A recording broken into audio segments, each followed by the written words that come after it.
classification definition, land grabbing is the large-scale acquisition, lease, or appropriation of land by foreign or domestic corporations, government, and investors. Based on motive and sectors, land grabbing includes large-scale infrastructure projects, plantation expansion, forestry conversion, and financial speculation.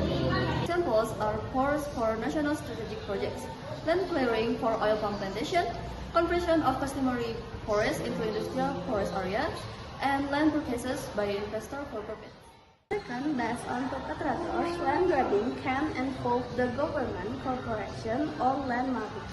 State-driven land grabbing usually occurs under the reason of public interest, while corporations often obtain overlapping land concessions. Land mafias use illegal methods such as document forgery and land dispute to seize land rights. Lastly, in criminal law, land grabbing includes unlawful occupation of land and forgery of land ownership documents. These actions are regulated under Indonesian law, including Article 385 of the Criminal Code. Land grabbing often causes many social and environmental problems in local communities. Large areas of land are usually taken by companies or powerful groups for agriculture, mining, or development projects.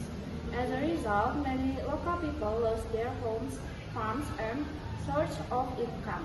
In some cases, forests are cut down and natural habitats are destroyed, which can reduce biodiversity and damage the environment.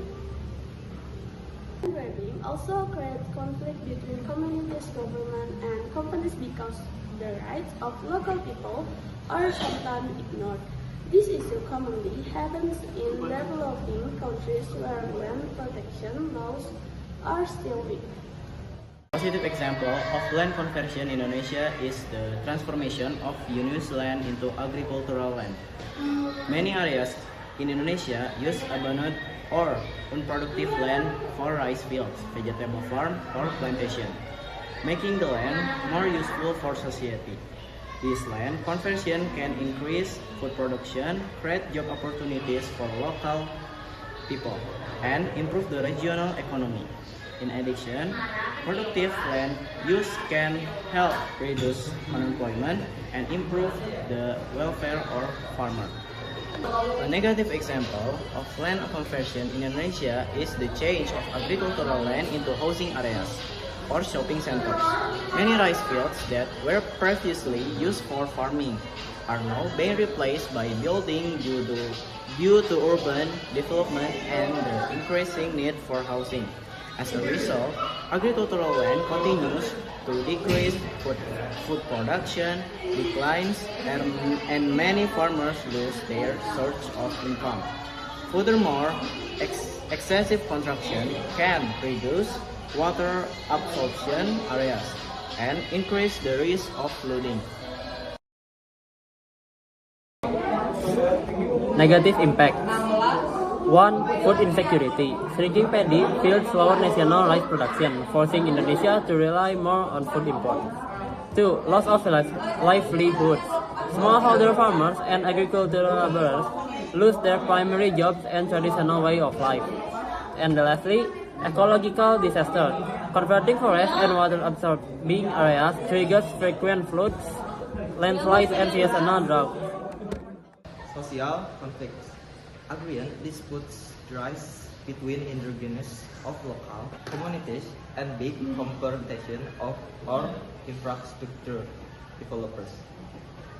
Biodiversity loss will life lose its natural habitat, and when rainforests or lands turn into palm into oil plantation or mines.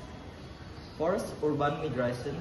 The price of farmland, rural youth migrate to urban slums looking for informal, low-paying jobs. Positive effects. 1. Infrastructure growth.